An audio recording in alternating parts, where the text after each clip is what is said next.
India news Haryana, अपनी बोली अपना चैनल।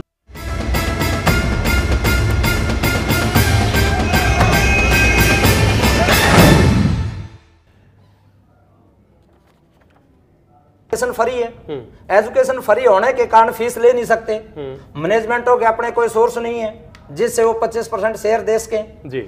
अब ये 25% शेयर इतना लंबा हो गया कि इसमें लगभग 2-2 साल तक स्कूलों के स्टाफ की तनख्वाहें रुकी हुई है। अब 2 साल तक तनख्वाह ना मिलेगी तो वो शिक्षक क्या पढ़ाएगा? वो अपने बच्चे की सोचा, अपने परिवार की सोचेगा या स्कूल के बच्चों को पढ़ाएगा? ठीक है, अब सवाल ये है हमारा रामबत जी आपसे कि आपने ये वक्त क्यों चुना? नहीं, ये सरकार पर दबाव बनाने के लिए इसलिए 2003 से आपकी मांगे लंबित पड़ी हैं, आप खुद बता रहे हैं। यही वक्त क्यों? चुनावों से ठीक पहले ही क्यों आप सरकार पर दबाव बनाना चाहते हैं? क्या वाकई ये वो समय है जब आपका दबाव, आपका प्रेशर काम कर सकता है और सरकार आपकी बात सुन सकती है, मान सकती है? इससे पहले सरकार कोई तवज्जो देने के लिए तैयार नहीं आपको?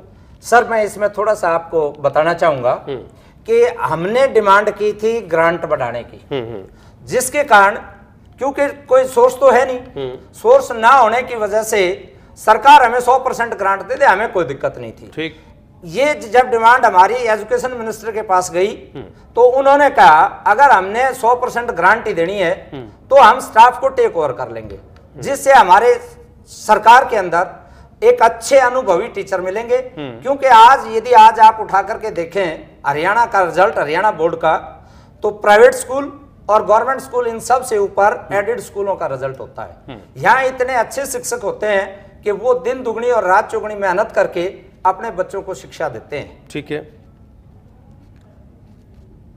कुछ और कहना चाहते हैं रामबत जी आप? बिल्कुल बिल्कुल कहना चाहता हूं मैं। तो ये पॉलिसी सरकार खुद लेके आई और 10 नवंबर 2013 को मुख्यमंत्री जी ने खुद अपने शब्दों में गोहाना रैली, जो शक्ति रैली मानी जाती है, उसमें कहा कि एडेड स्कूलों के स्टाफ को सरकारी स्कूलों के अंदर समायोजित कर लिया जाएगा और ये पॉलिसी बना ली है।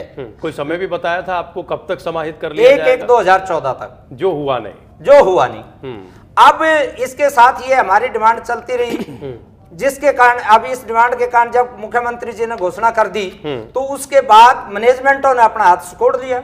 जो थोड़े बहुत 2-4% मैनेजमेंट है 25% शेयर देती थी। ठीक है रामबत जी, आपकी बात समझ रहे हैं। हम जरा राजीव के पास आना चाहेंगे, कंप्यूटर टीचर से। एक छोटे से ब्रेक के लिए हमें रुकना होगा, लेकिन उससे पहले हम राजीव का रिएक्शन ले लें। हम जरा रमेश कुमार के पास भी चलेंगे, क्योंकि दोनों ही शिक्षकों को, कंप्यूटर टीचर्स को भी और पीजी टीचर्स को भी सरकार की तरफ से भरोसा मिला है।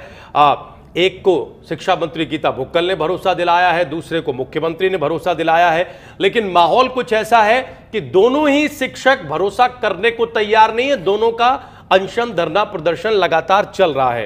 राजीव सैनी, आप लोग भरोसा करने को तैयार क्यों नहीं है? शिक्षा मंत्री ने कहा है कि जिन एजेंसियों ने आप लोगों से फ्रॉड किया है वो उसकी जांच कराएंगी, बाकायदा जांच सौंप दी गई है, लेकिन आप लोगों का धरना प्रदर्शन खत्म नहीं हो रहा है। क्यों? क्या आप लोग भरोसा नहीं कर रहे हैं सरकार पर? जी, मैं बताना चाहूँगा इस चीज़ के बारे में कि राजीव सर, आज से 25 फरवरी से लेके 5 मार्च तक हम लोगों ने इसी तरह से अमरण अनशन किया था। ठीक है, हमारी पहली सैलरी ही हमें 6 महीने तक नहीं दी जाती।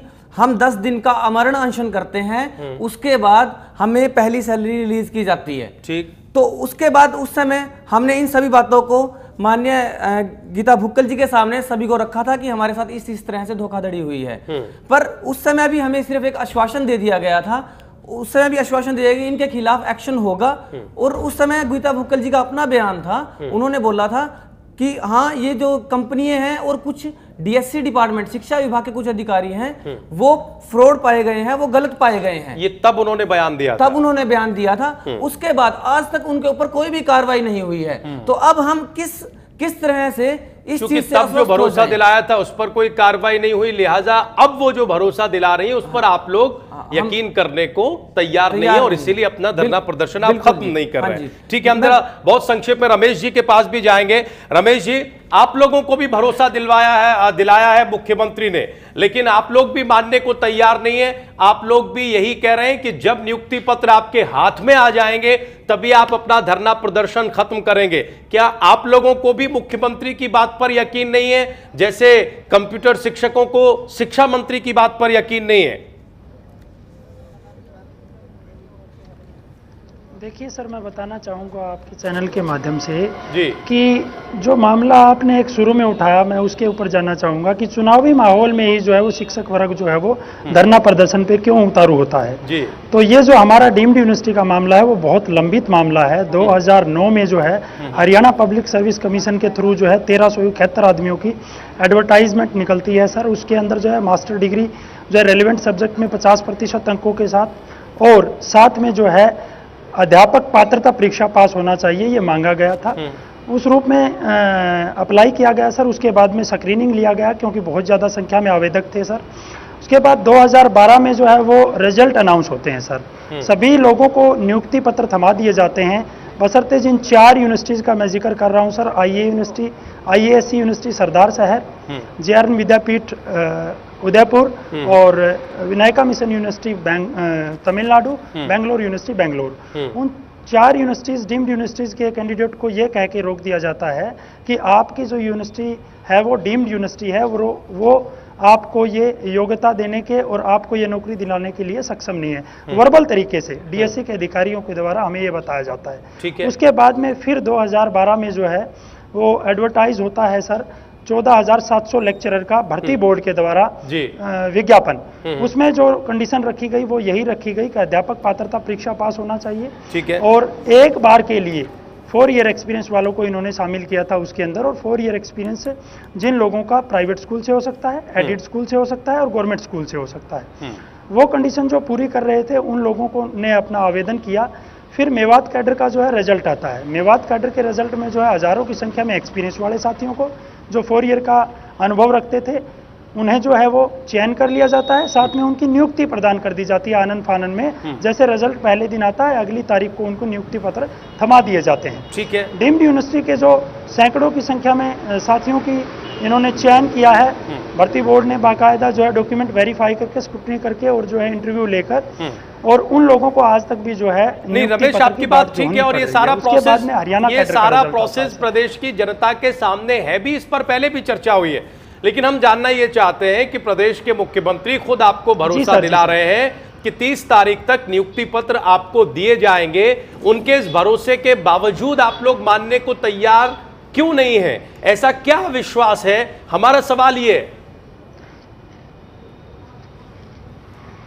सवाल का जवाब मैं ये देना चाहूँगा सर, ये बातें बताना जरूरी थी। अब जो आपका मेन मुद्दा था मैं उसके ऊपर ये प्रकाश डालना चाहूँगा सर कि देखिए पहले हमें भरोसा मिलता है माननीय मुख्यमंत्री, उनसे पहले भी सबसे पहले डीएससी के अधिकारियों से हमें भरोसा मिलता है। लेकिन डीएससी के अधिकारी जो आश्वासन देते हैं वो कोरा साबित होता है। 2.5 वर्ष से कोई कार्रवाई नहीं होती। उसके बाद में हमारी जो माननीय मुख्यमंत्री महोदया हैं गीता भुक्कल जी, उनके जो है वो शिक्षा मंत्री के जो है वो बयान आते हैं कि जी हम बहुत जल्दी आपको नियुक्ति पत्र थमाएंगे। लेकिन उनका भी जो है वो कोरा आश्वासन साबित होता है क्योंकि गैप बहुत बड़ा है ब्यूरोक्रेसी और जो हमारे प्रतिनिधि हैं शिक्षा मंत्री भुक्कल जी उनके बीच में।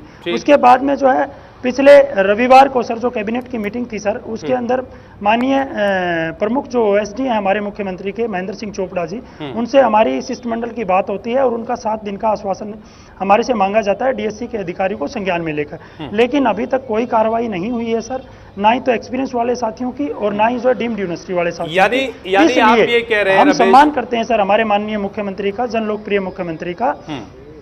नहीं, लेकिन अब तो मुख्यमंत्री खुद कह रहे हैं कि नियुक्ति पत्र मिलेगा, तो क्या मुख्यमंत्री की बात का भी कोई वजन नहीं है? आप लोग उनकी बात पर भी विश्वास करने को तैयार नहीं सर?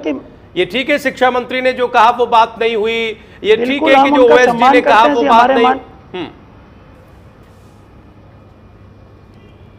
देखिए सर, इसमें मैं ये बताना चाहता हूं कि हम माननीय मुख्यमंत्री जी की बात का बिल्कुल भरोसा करते हैं सर, यकीन करते हैं, विश्वास करते हैं। लेकिन हमें जो है वो ये डीएससी के अधिकारी हैं इनके ऊपर बिल्कुल विश्वास नहीं है सर। इन लोगों को ये पता लगता रहे कि आपके दरवाजे के ऊपर जो है बेरोजगार साथी इतने दिनों से जो है भूखे प्यासे बैठे हुए हैं और इन लोगों के हमें नियुक्ति पत्र जो है वो जारी करने हैं। थोड़ा सा ब्रेक ले रहे हैं रमेश, ठीक है, हम आपकी बात समझ गए हैं। हम इस पर सवाल आगे उठाएंगे और सवाल बहुत सारे हैं, इन मुद्दों से जुड़े जरूर हैं लेकिन वो बड़े परिप्रेक्ष्य में है। सवाल ये कि ये सारी दिक्कतें क्यों आ रही हैं?